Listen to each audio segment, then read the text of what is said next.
guys. Welcome to Fantasy Effect episode 102. We got a rookie mock draft for you guys tonight. We do have our own free Discord, Patreon as well. If you guys are interested in that, you can DM us on Twitter and or Blue Sky. And as always, please like, comment, and subscribe. Got Holler and McSpanky with me tonight. How's it going, guys? Good, man. Now, speaking of the Discord, we just did a kind of like a Discord group think mock draft in there where we voted on picks like one by one, which is like super fun. So if you like Yes. that kind of stuff, come join us. We talk about football. We talk about a lot of not football, if that interests you as well. So come and join and chat with us. It's mostly fun conversations all day. A little bit of Yes, sir. asking each other.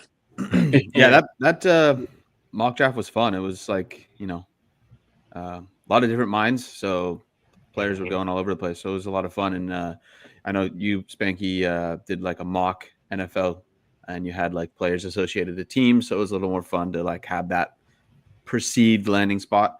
So it was a lot of fun. I enjoyed it.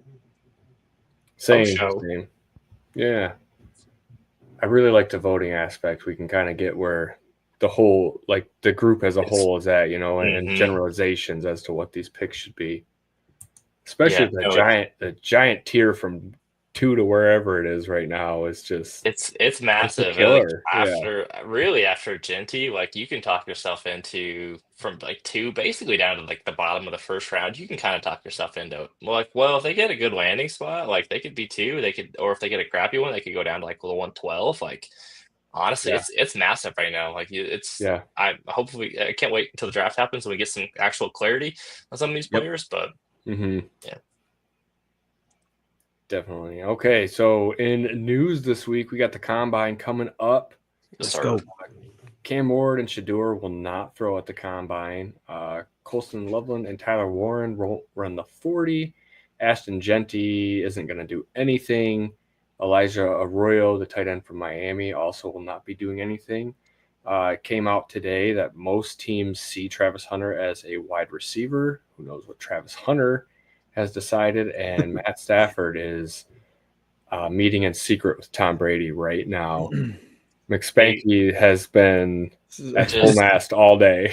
It's just through the moon, dude. What's funny is like there was like a report, I think from like Schefter or someone that was like, oh, they didn't plan to meet up. But it's like they're on like some like random ski resort in Montana. Like the hell you mean they didn't plan to meet up? How the hell they just both happen to be there? Like I'm not buying it. Yep, agreed. I'm in turmoil, right? Because like there's so many rumors about now Aaron Rodgers wants to go to the Rams. Good luck with that. We don't want that drama.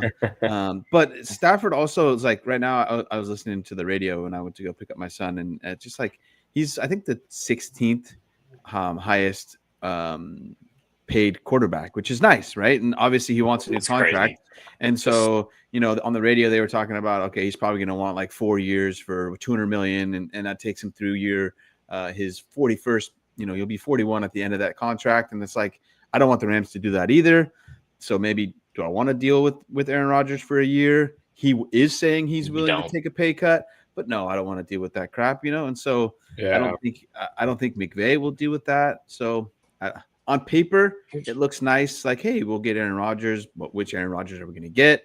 We've seen how bad he was last year. So I think all said and done, I'm sure Stafford, not sure, but Stafford will probably get his money. They'll pay him a little bit too much. And, unfortunately, or fortunately, I would say he'll be back with the Rams. Here's my thought on that is like I think they're doing that thing that the Ravens did a couple years ago with Lamar, where they're like, yeah, you go see what the market is, and then we'll either pay it or we'll just be like, never mind. And so I think if like the Raiders and the Giants are the 2 that are kind of the rumor teams that are most aggressively pursuing them, and so unless one of those 2 teams just overpays just like outrageously, I think the Rams would be like, okay, that's your market, we'll pay you, you're gonna stay in LA. So I saw this crazy Kurt Benkirk on X was saying Stafford for Crosby and then some pick exchange. I was like, well, shit, I'll take that. Over my dead body. Yeah, there's no way in what world. There's no way they would do that, right? And so I'm like, sign me up. I'll grab Crosby, right? But that's not going to happen. So there's so much rumors out there, which is it's fun to like see, but I think exactly what you said, Spanky. Like they're gonna figure out what the market is for him, pay him, probably try to get a little bit below that, and then it'll be fine. They'll probably move off Cup, but we'll see. Side note, could you imagine Max Crosby on that D line with Verse and Fisk and Kobe? You can only Turner dream, or whatever. right? My God, It's the same rumors as like Crosby was going to go to Detroit. That'd be crazy as well with Hutch and everything. Yeah. Like it would be awesome. But why would you trade for Stafford and like not necessarily trade for Stafford, but move Crosby for Stafford? Like I don't trade the understand face of the franchise for a 37-year-old quarterback doesn't exactly make a lot of sense. But yeah, what they were saying on the radio, it would make sense for like the Giants to overpay Stafford, right? And that's where I can see something like that could happen.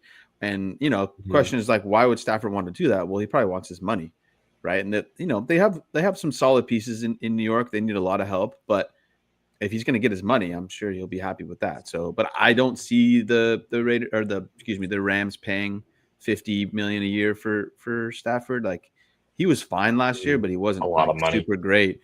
So he gets the job done, but I don't really think it's worth the money for sure. You're going to be in cap hell, and you'll have him all the way till he's 41. So you're going to have, if you do that, you're going to have to put a lot of void years in the back of the contract. Yeah, 100%. To kind of borrow against the cap in future years, so it doesn't make sense. So, but I have a lot of faith in Les Snead, and I have a lot of faith in McVay. So I'm sure they'll do the right thing. They do some crazy stuff with paying players. So like the last year they traded away Ernest Jones just to not have to pay him. Which was a question mark because they needed a linebacker. So you saw their linebacking core was terrible. They had one, I can't remember his name off the top of my head, but he was solid. But they moved him and Roseboom. Thank you. Yeah, and so, but it's fun to throw rumors out there. That's like it's the season. Fun for all the it's fun for the Raiders, fun for the Giants to think about that. So, but yeah, I'm in the boat that I think they'll get it done, and Stafford will be a Ram. Yeah, I don't know. It's either going to be Stafford or Garoppolo, I think. Yeah. Unless unless they can get like Jackson Dart, in the third, which I don't think he will happen because he's getting hyped up. But yeah, I wouldn't want Dart to play the first year. I would want him to sit behind somebody, and I don't necessarily know if behind Garoppolo is the right move either. Sure. So, I think for the long term, like the long term outlook, man. Yeah. The long term outlook for the Rams, I think it's better to just get Stafford out of there now.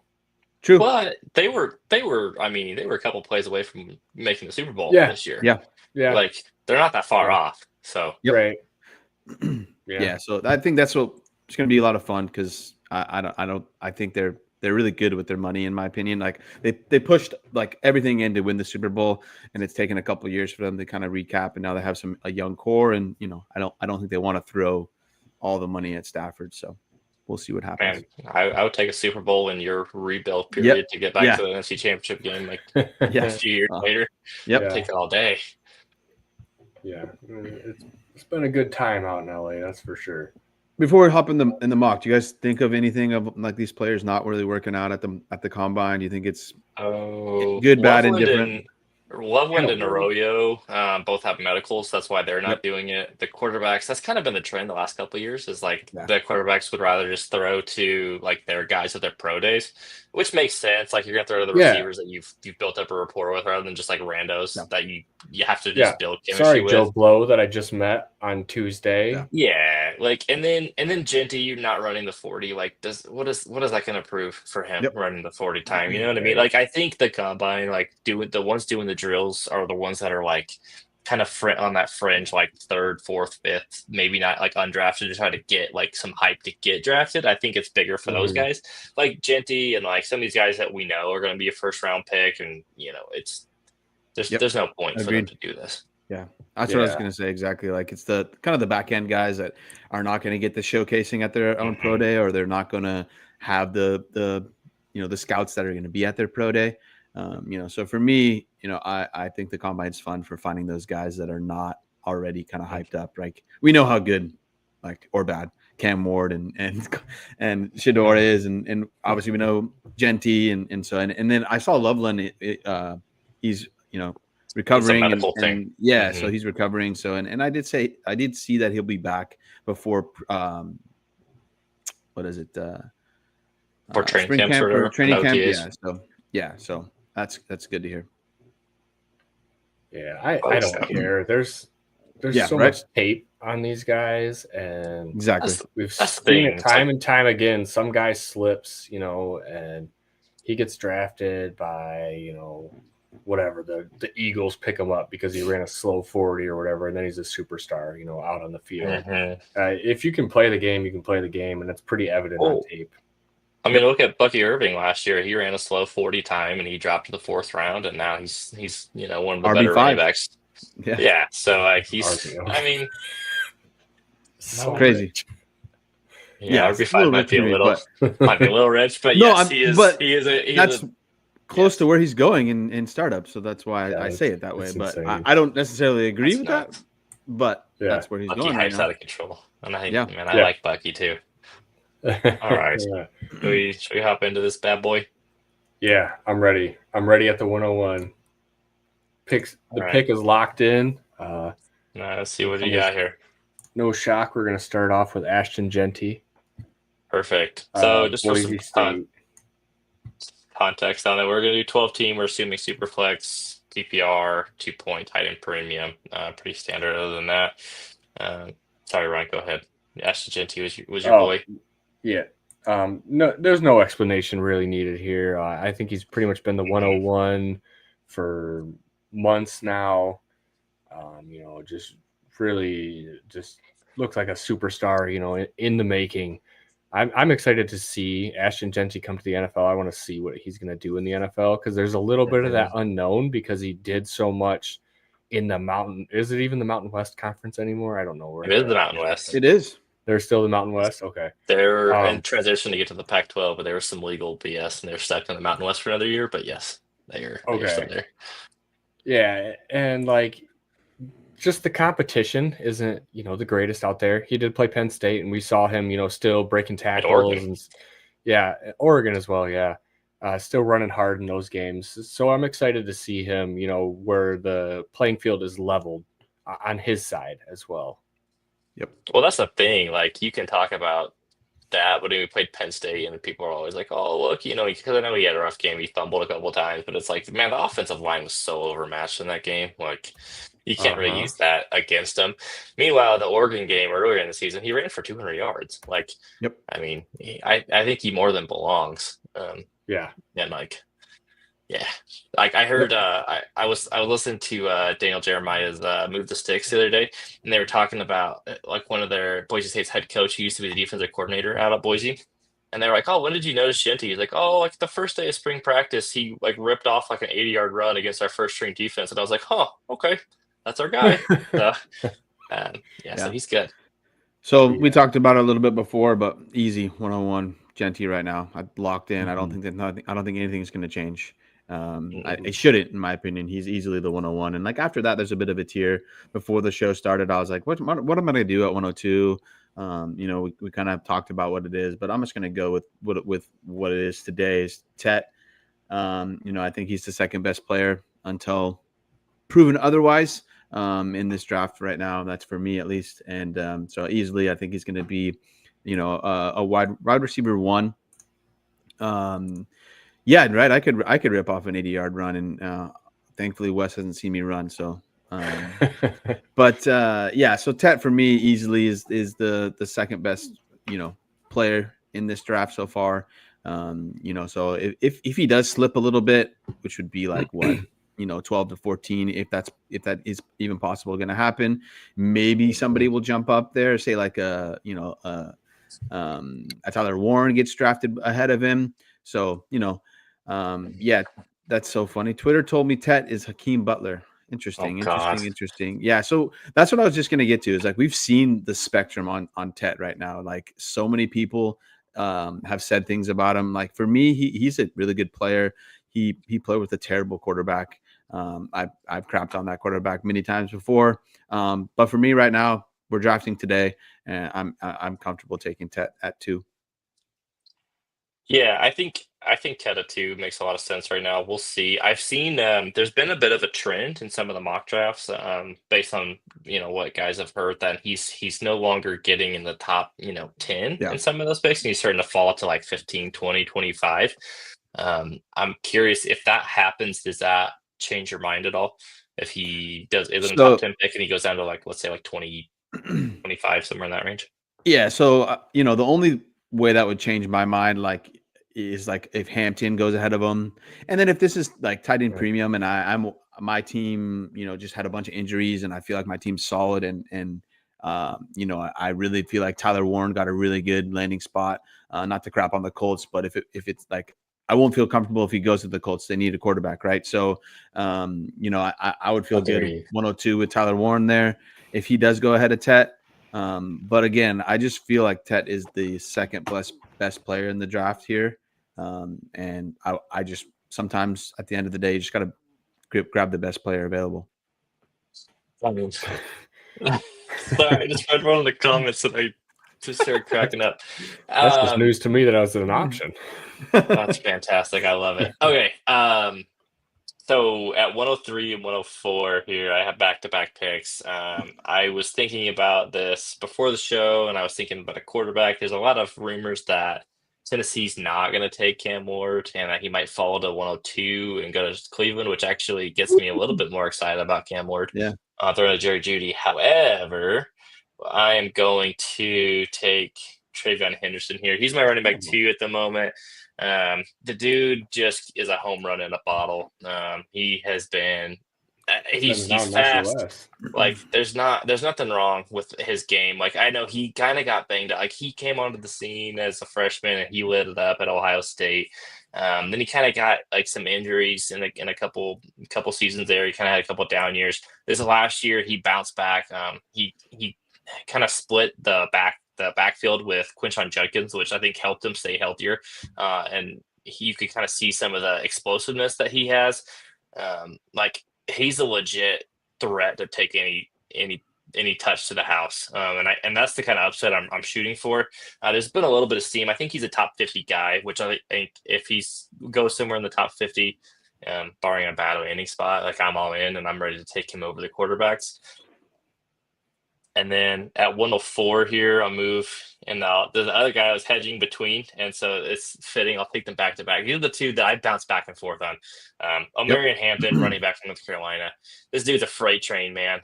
He's built different. He's a big boy. I'm curious to see his official measurements. But he's listed at 6'1", 220. And he's thick and he's fast. He's got a lot of burst for a dude that moves that big.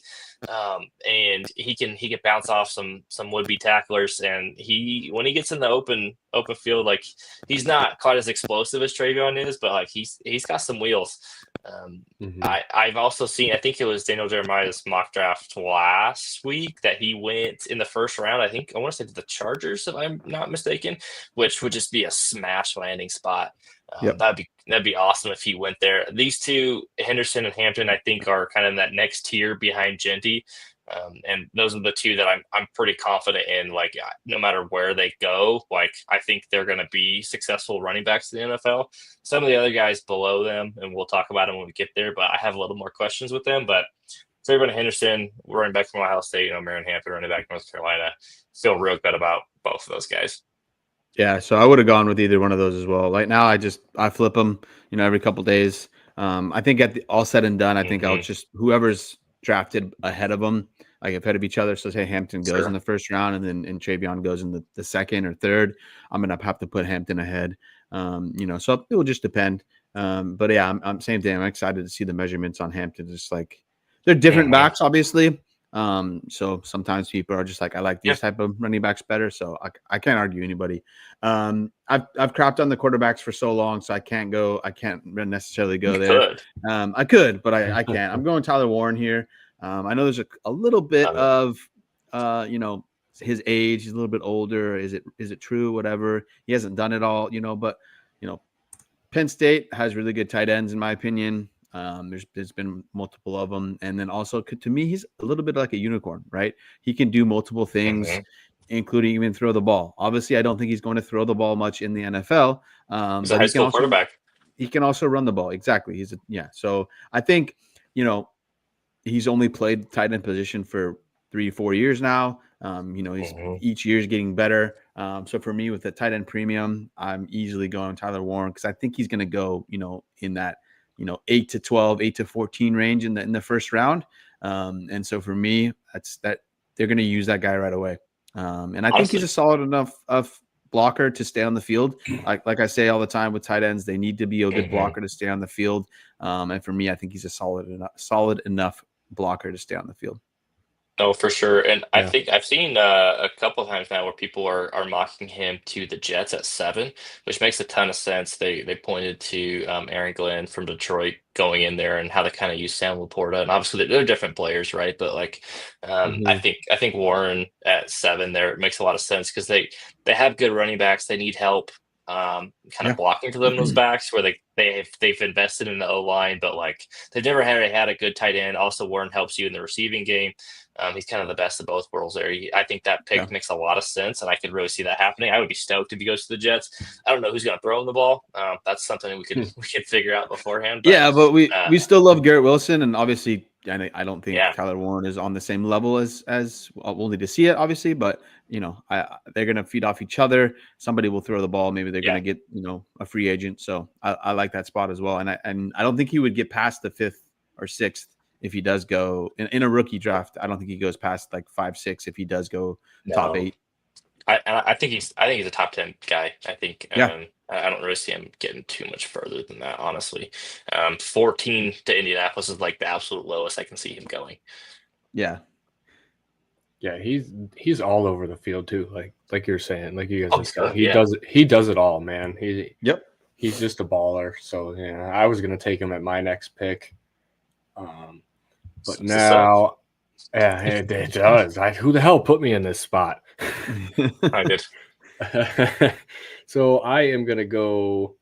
I got 2 back-to-back picks here at 106, 107. And with my first pick, I'm going to take Emeka Egbuka. We kind of spoke a little bit before the show about Egbuka, and I think he has a good shot at being the rookie wide receiver 1.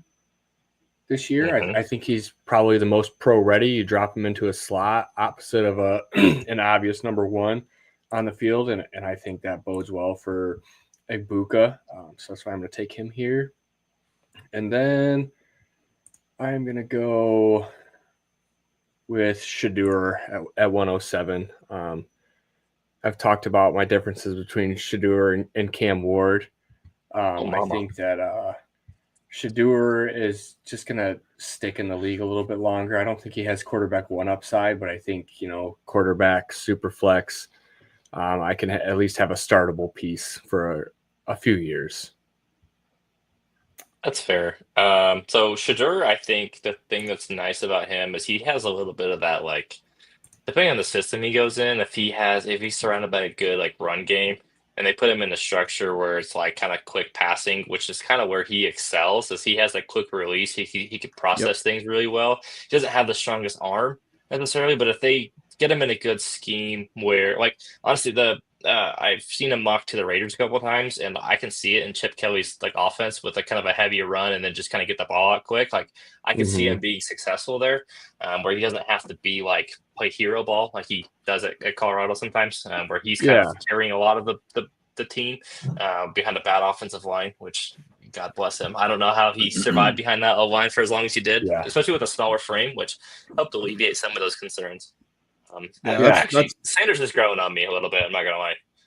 Yeah, so that's what I was gonna say as well. Is he we don't know for sure, but he will not take as many sacks as he did there, and so I think his durability is there. He's got good, get the ball out quick. So I like that pick there. This is funny because I crapped on Cam Ward a ton, but if Cam Ward's gonna go at 102 to the Browns per se, I can't pass up the value there at 108. Getting myself a quarterback, so I just feel like that's really good value. I think this is something, say Cam Ward was there at 108 for me and I was picking, obviously we're not trading here, but I would look to shop that pick actually and see if somebody else would come up and want to get Cam Ward, right? Sure. But for me, if he is going to go to, I do, like you said earlier, Spanky, I do like the Browns a better spot than the Titans. They have Judy, Njoku. They'll figure out the running back. So I think he will be in a solid spot there, and that would be, maybe he's not going to be a really good NFL quarterback for a long time, but if I like to grab players that, one is a good value there, and then two, I could probably move him in the middle of the year when he's actually had a couple good games, and reap that 108. I could probably sell him for another first, and boom, right? I get that value right back. So for me, I just can't pass up that value there.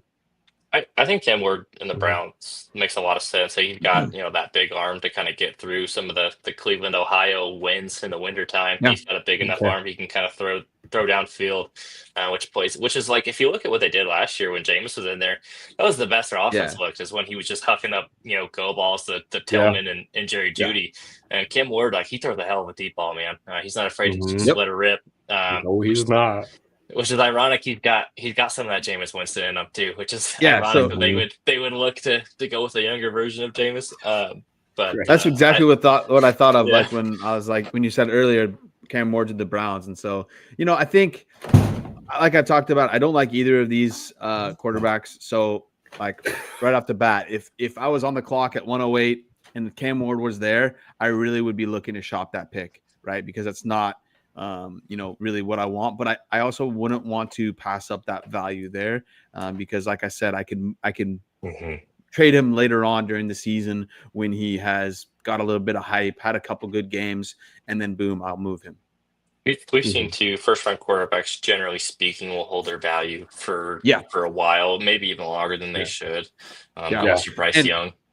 And I love that landing spot with the Browns way better than the Titans. I think there's a lot more around the Browns that could help Cam Ward succeed versus, I know the head coach is solid with the Titans. They have both those running backs there that could help the quarterback. But to me, they don't, they have Calvin Ridley, but outside of that, Chiggy, I don't think he's the greatest, tight end. So he's mediocre. So for me, I just like that landing spot better. So that makes me feel like that's a really good value at 108 there. I love it. All right, so now I'm staring at 109 here, and I got a couple thoughts going through my head. Both the quarterbacks are gone. You can kind of, do you want to take a throw on one of the running backs, maybe grabbing one of the next receivers? But I think the play here is actually to take Colston Loveland, tight end out of Michigan. I think he gets overlooked because his production wasn't great, but dude, the first 9 weeks of the season, Michigan couldn't throw a pass to save their life. Dude, and it was horrendous. But when they did throw him the ball, he was fantastic. He's a great receiving tight end. He's probably gonna be more kind of like a big slot, basically, in the NFL is how I see him being. I think he is gonna fit in really well. Honestly, I don't think the gap between him and Warren is that big. Yeah. I know Warren gets a lot of the hype, but I think Colston Loveland's just as good, man. He kind of gets some of the crap on it. I don't know if it's just the Michigan offense or what, but he's fantastic. He's very athletic. We're not going to see that because he's not running and doing the drills in the 40, but that's all right. I also don't think he makes it past the top 20. If he's there when Denver picks at 20, I think he fits that what does Sean Payton call it, the Joker role? I think he fits that offense perfectly.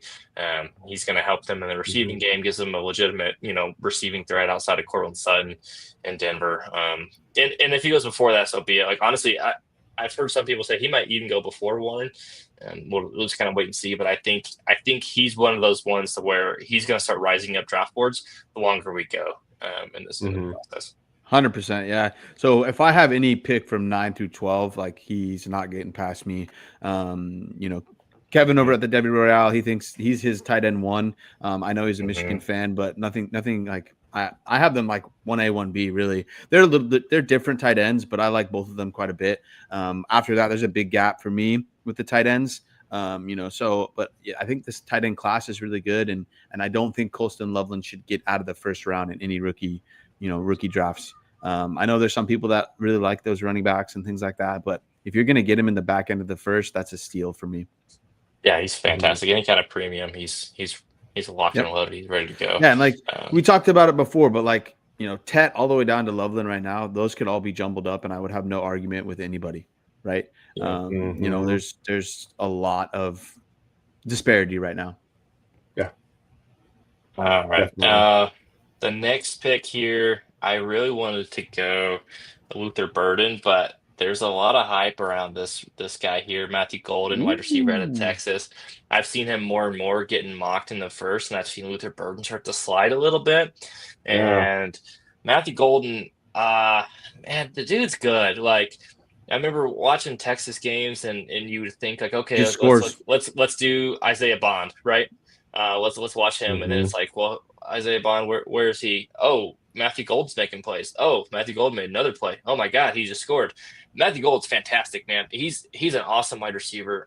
I think he can play outside, and I think there's a lot of kind of slotty receivers in this year's draft with whether it's Ibuka or Luther Burden, we're both kind of in the slot. I think Golden's probably the outside of Tet. He's one of the better outside receivers. And there's a lot of teams that need him. I know the Bills need an outside receiver to pair with. They just re-signed Shakir in the slot, and they have their tight ends. I think he would be a great fit there. I don't think he makes it past the first round. And if that's the case, I think Matthew Golden's going to be a guy who also gets out of the draft board. I've seen him steadily rise. It wasn't that long ago. He was 205, 206, 204. Yeah. Now he keeps creeping further and further up.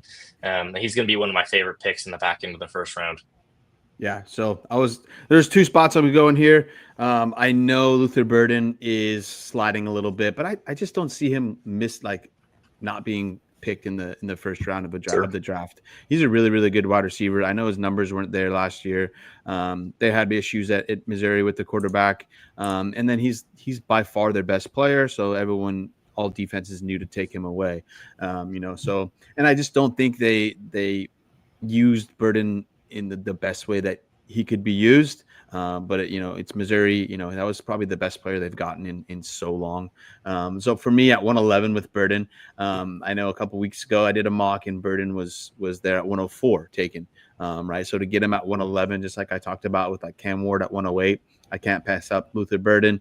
Obviously that might change if he doesn't get picked in the first round and Matthew Golden does, and, possibly, another wide receiver does get taken.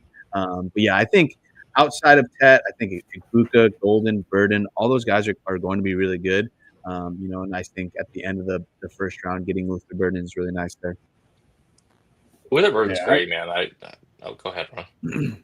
I just want to hear, because three of the major, draft guys dropped Burden in these past mock drafts that people have come out with, and I'm kind of just interested to hear their take on why they would drop him, because I watched the tape too on Luther Burden, and I liked Luther Burden, and I thought he was pretty good.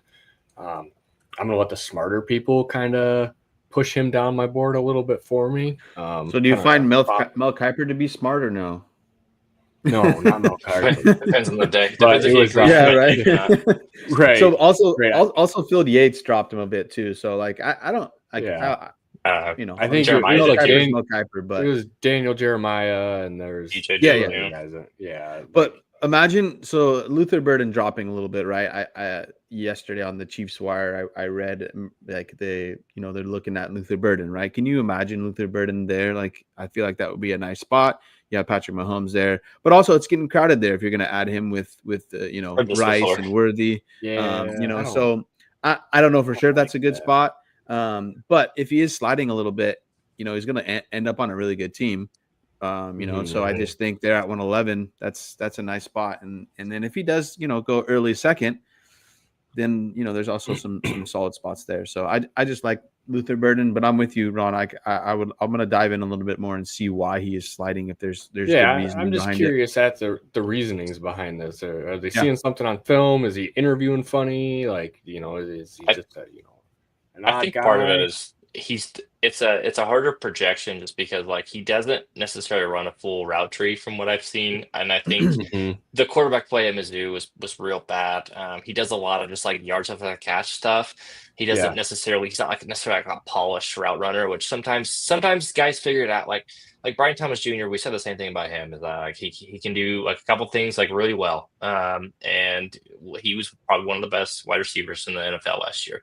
Mhm. Burden, I think, can do similar thing. Obviously, they're totally different body types and players, but the Yep. point is that like sometimes it's like you fixate on these guys for so long and you forget like, hey man, they're still good. Like can't just Yeah. like fixate on the negatives. And I think sometimes that gets stuck with some of these guys when you start studying guys longer and longer. But Mhm. like the difference between like him and like Ibuka, right, is that like Ibuka is just like he's ready to go. Like you can just Yeah. see him Yeah. being a pro right away. Whereas like, and part of it too is like the receiver class is pretty deep this year, and so there's like why some of these teams that have multiple needs in the first round is like, well, I can get a receiver maybe not as good as Burden, but I can get another one in the second round instead of taking a guy with this draft capital. Let me grab, whether it's like an offensive lineman or a D lineman or corner Yeah. or whoever, right? And I think Mhm. that plays into it too. It's less of a knock on Burden and more just like the class itself is pretty deep, and so they can just kind of punt the need to the second Sure. round and call it Yeah. good. But I just pulled up Tankathon just to confirm exactly my pick, so I'm not just saying random shit. But Houston at 25, Rams at 26, Baltimore, that would not be the greatest spot. But like obviously Detroit doesn't need a wide Flowers, yeah. receiver, but Washington needs a wide receiver. Buffalo could use one. So anywhere like Houston, LA Rams, Washington, Buffalo, those would all be really nice spots if he does slide. And then even like Pittsburgh up at 21 would be nice. Chargers 22. So for me, if he does slide a little bit, there's some really good spots there that I think would be nice. I think we could worry a little bit if he does slide into like the second round, and if he goes, I don't know exactly how the second round is shaken out off the top of my head, but if he does, end up with like I don't know the Giants with quarterback question marks and things like that, there. Tennessee. But it'd be nice. I feel like Giants would still be nice. He'd be second to Malik Neighbors, so that'd be a nice 1-2 punch. So upgrade you from never know. I Wandale. think, A yeah. lot of So yak. it is, So I just think for me, like I can't move or I can't leave Luther Burden on the board there at 111. I'm Yeah. with you. For what it's worth, I debated Luther Burden at the 106 when I took Ibuka. Yeah. And I just knew that I was going to go Shedeur either way on that next pick, but I wanted to take one of the wide receivers, and I landed on Ibuka. You had the draft day little yellow paper, Shedeur, no matter what. Yeah, exactly. I got to get the ice in my veins, And if Burden does slide, I think Ibuka will move up into rookie drafts, and I think if Ibuka does go ahead of him, he'll definitely be the second wide receiver in rookie drafts for sure. Ibuka's one that's like he's not like the sexy pick, but like if you want a guy you look back, this time next year and you're like, man, he really produced. I don't know why I faded him. Yep. I think he's kind of got that. He's not the flashiest, but he can produce. Yeah, definitely agree there. All right, I am up at 112, and I am going to pull the trigger here on Travis Hunter. Ooh, we kind of got some smoke coming out of the combine that a lot of teams do view Travis Hunter as a wide receiver. Now, he is working out as a cornerback at the combine, so it's still kind of a wait and see. But, if we get any clarity that he's leaning more towards wide receiver, I think he just starts to creep further and further up these drafts as we go along and we get more clarity on it. But, he starts leaning more towards corner. He's just going to drop further and further back. And then I don't even know what I'm going to do with him. Just say you're playing wide receiver, man. Yep. Make it easy. That's the thing too. It's like he might want to play corner, but if the team that drafts him wants him to play wide receiver, I mean, I think he's going to play wide receiver. What is he going to do? Be like, no, coach, I don't want to. Like, I think he will. Like, I think he can do both, and I think he will do both. I think it's just a matter of like what's the percentage. I don't think he can play every snap like he did at Colorado. Like that was the biggest Right. knock on him is like 2 years in a row he missed games because he was. I mean, the only time he took snaps off basically was when they were punting or Yeah. kickoffs, right? Like he was on the Yep. field constantly. So, and he's not like the biggest dude in the world either. Like he's a little bit leaner. So I'm curious how he will hold up. I'm I torn think because I think I he's think he can hold up, man. I just think, like what you're Yep. saying, like he's playing almost every snap of every single game. If any NFL team, backs off of that, like, yeah. I think he'd be pretty solid. And Yep. and I No, think I'm with too, you. like who's to say he can't be like, like in the 2 minute drive, on offense, and then let's say, in third down, like nickel packages, you kind of move him all over the field Right. at corner, like you can play him more situationally, and then I think it makes a lot of sense. And now all of a sudden now he's not piling up like thousands of snaps, but it's a little bit more manageable. He's playing a little bit of both. It's just yeah. And I think he's a smart enough kid that he can figure out the offense and the defensive schemes. I mean, he's been doing it his whole career so far. So, Right. I think at 112, like, what's the worst that can happen? Realistically, you probably earned that by winning a championship. So, like, you probably have a little bit of like, I can take a gamble here. Sure. Yep. 100%. Yeah. I like it. Well, I feel like it's better to take him at 112 than it is if you unless you've traded and gotten that 2-1. But 2-1, you need you're probably needing not You need necessarily an overhaul, but you need to hit on those picks in order for your team to start to get It's better. less risk Yeah, tolerance. so 100%. Well, at the 201 that I was gifted here, I'm going to take Quinshon Judkins, the other Nice. running back out of Ohio State. I haven't watched Caleb Johnson yet. I've at least watched some Quinshon Judkins. I think Quinshon is a solid back. I don't think he's, the home run hitter that Travion is. But I think he has a place in the NFL. So I feel confident about Quinshon going forward. I really like Quinshon Judkins. Like he's kind of that guy. He can kind of do everything pretty well. Like he's not like necessarily like explosive like Travion is. He's not like the best like pass catcher out of the backfield, but he's good at kind of everything they ask him to do. He's a hell of a blocker. I'll say that. So he's not going to come off the field for passing down work if he's going to be asked to block for the quarterback. So that's all you always like to see that. I think he does everything pretty good. Like on the comp I had for him, honestly, was Brian Robinson, which isn't a knock on him necessarily. Like Brian Robinson's a good player. Like some of these guys, Solid man, fantasy player. they do things like they do things well. They stay on the field. They can catch some passes. Maybe they're not the most like dynamic player out there, but like they have. I think Quinshon has good vision. He runs with good power. He's not going to like make a ton of dudes miss, but like he's physical. I mean, watching him in the college football playoffs, he probably played some of the best football. The championship game, I think he scored 3 touchdowns on there. 3 touchdowns, yeah. Which was a pretty good defense. He was running over dudes. Like what you mentioned about Ron, about his explosiveness, he did get run down. He had like a wide open run on the start of the second half where he got ran down from a corner on the opposite side of the field. So he doesn't have that breakaway speed, but like he's a good player. And at the 201, I like it a lot. He's the one that I'm a little nervous on in terms of, is he gonna drop a little bit just because he's not like the home run hitter? He's not. You know what I mean? Like, is he going to fall to like the back of the third because teams are like, he's going to be a solid, great, like 1B guy, right? He's not going to be our superstar that changes the franchise. He's a good player. And that's my only worry I really have with Quinshon. Yep. Yeah, I agree 100%. And I like him a lot, but I think right now I'm kind of like holding a little bit to see where he kind of gets that landing spot, right? For like a lot of years, I'm like, oh, let's do a rookie draft before the NFL, or let's look at the, let's do a draft. I'm in one right now. I couldn't hold out, but like, let's do a startup with rookies in the draft. It's like this year, it's like I think I need to wait a little bit and see where these players are landing before I can feel more comfortable about it. So I've been going back and forth here with my pick. You know,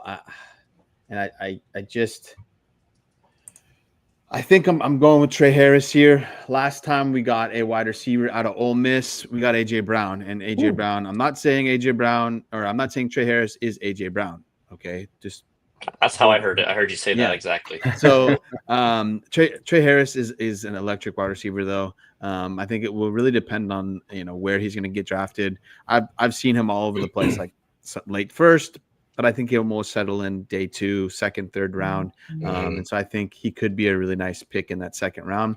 So I really like Devin Neal. I really like, Samson and Scatabo, but I think I want to hold off on those guys, right? I don't want to take them that early. I know some people are probably going to call us crazy for skipping out on Caleb Johnson. But for me, I just don't see it. So I'll be okay missing on him. I mean, he put up 1,000 yards in 8 games, man. And really a couple of those games, it was really closer to like 6 because a couple of those games he left early.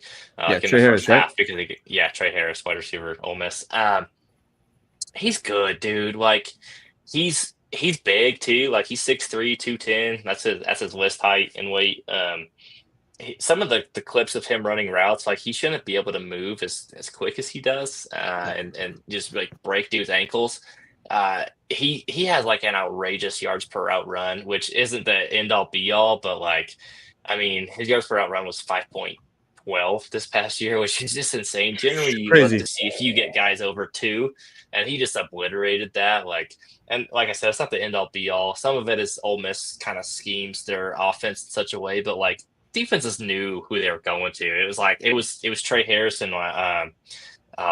Juice Wells on the other side of the ball. It's like everyone knew where the ball was going, right? And the offense, you could tell when he left and when he got hurt, like their offense struggled, man. Like Jackson Dart looked lost without him. I think Trey Harris made Dart look a little bit better than he might be. Harris is a nice pick there. I think I don't think he's going to be a first round guy, but I think he's a top 50 guy, right? So top half of the second round. I would be shocked if he made it out of that range, especially with some of the teams drafting there, whether it's New Orleans, the Patriots, Vegas, Tennessee, some of those guys who need some extra, receiving threats there. Tennessee would be funny, getting AJ Brown a couple years ago, and then they go back and Trey Harris, Ole Miss. Try again after Treylon Burks. They're going to try again. Go back to the Ole Miss well. All right, so 2 of 3. You mentioned the name, so I'm going to take him here. Caleb Johnson. I'm not the biggest fan of Caleb Johnson, but early second round I think is great. Though where I have a problem is when people take him, 3rd, 4th, 5th overall. I don't think he's quite that back. It seems like a lot of NFL scouts like him quite a bit, though. And some of the mock draft guys have consistently taken. I've seen him mocked in the back end of the first before. I don't think he's going to get that draft capital. I do think he's a second round guy. Caleb Johnson, he has really good vision. He can catch the ball in the backfield quite a bit. He is a specific fit to a zone run scheme. He doesn't do like gap runs. And that's part of it. I don't know if it's that he can't do it, but that's how Iowa ran. Like they ran like 70% zone run for their offense. But a lot of teams run that zone read in the NFL, so I don't think he'll have a problem finding a spot there. But it is a little bit more like team specific rather than some of these other guys who can fit in any run scheme.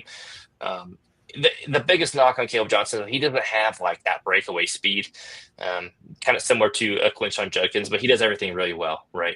The other thing though too is that he doesn't pass block. I was listening to the draft dudes the other day, and they talked about like he basically they just didn't ask him to ever pass block, and when he did, he didn't do super great. He had some really low grades on PFF. So that's one thing to keep an eye on is like Iowa used a lot of tight ends and like 12 personnel to block for them and didn't have the running back do it. And so Caleb Johnson, that's a couple concerns there. So whether he can stay in to block and to kind of the home run speed, but like the vision's there, the patience is there. Like he's got a little bit of wiggle to him.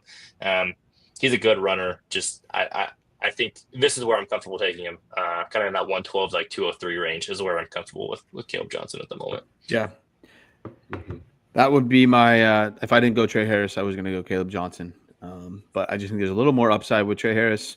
Sure. So the other guy that I really like here that I'm going to go is, and I'm going to double dip at running back again, but Devin Neal, out of Kansas. He's an older player. He's one of the seniors. He came back his senior season. Man, he was awesome. The team around him has been pretty bad at Kansas. He didn't necessarily have the greatest line. The quarterback play was fine. But he just produced and if you remember watching, it was late in November, man, he torched Colorado's playoff dreams almost single-handedly, just through the air and running the ball. Like, he's a legit, he can do everything super well. He's thick too, man. I don't have his measurements right up in front of me, but the dude is built like a tank.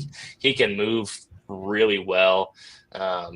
At 5'11", 215. So he's looking at it. He's pretty fast. He's got some wiggle to him. He's a really good pass catcher. He's a good threat out of the backfield. He's a guy that I think, I don't know where his draft capital is going to be, and that's my only concern with him. I don't think he's going to necessarily test all that great. I don't think he's a blazer by any means, but I think he's a hell of a running back. Kind of in a way that Kyron Williams was a good back, just not a blazing speed guy. So I'm interested to see where he ends up in the draft. But Devin Neal, man, I love me some Devin Neal, and I would be scooping him up all over in the early second round. Yeah, that's what I was hoping I could get there. All righty. So I love myself some wide receivers. I think this guy's going back and forth, but I do think he's going to get, top 50, maybe right outside the top 50. Xavier Restrepo. I'm going to grab him here. I know he's just mainly out of the slot, but I think if he lands on the right team, he can be really, really good. We saw he was great with Cam Ward in last year in Miami.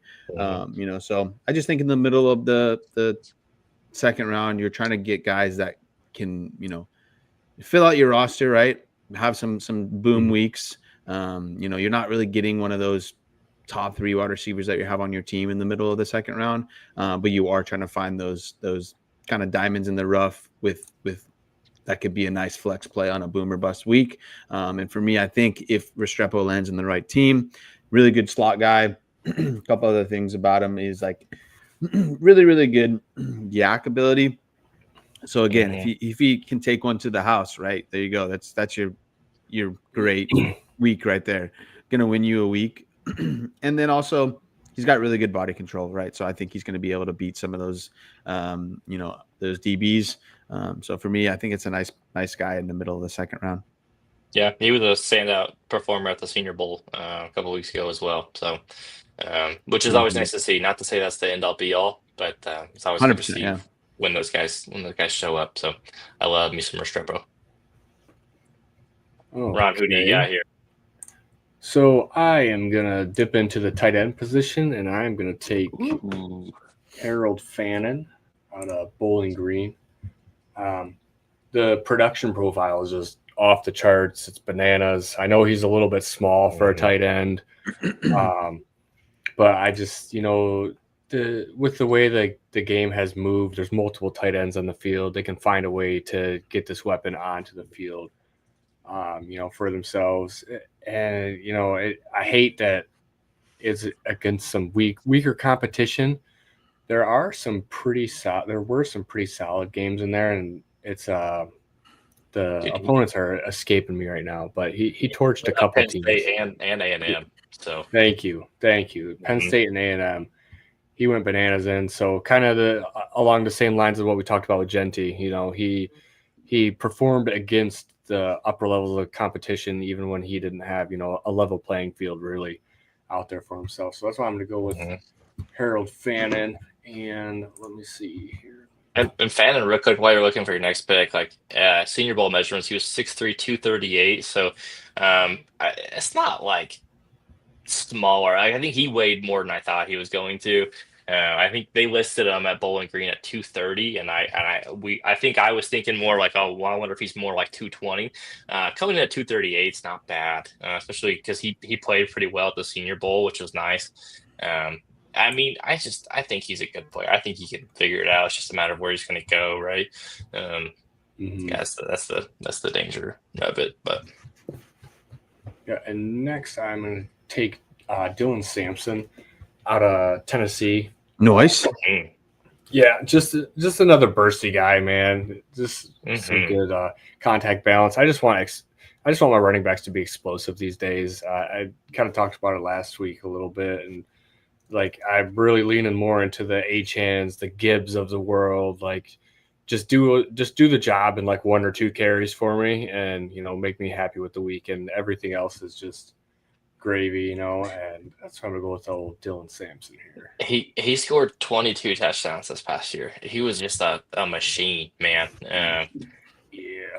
He's a good player. He did it really well. Basically, he did well against everybody except for Ohio State. But I mean, they got boat raced in that game in the playoffs. So I can't hold that against him. Roster. Yeah, exactly. Can't hold that totally against him. But he went for 139 and 2 touchdowns against Alabama. He went for 101 and 1 against Georgia. Like he did fine. And he's a good pass catcher too. Like, he's not like. I don't know. He's got some burst to him too. I like that pick a lot. All right, there's a couple of routes I could go here, but I'm going to go with some of the hype coming up here. I'm going to go with Jackson Dart, quarterback I actually really like, but he does need to go to the right team, and he needs to kind of grow over the year.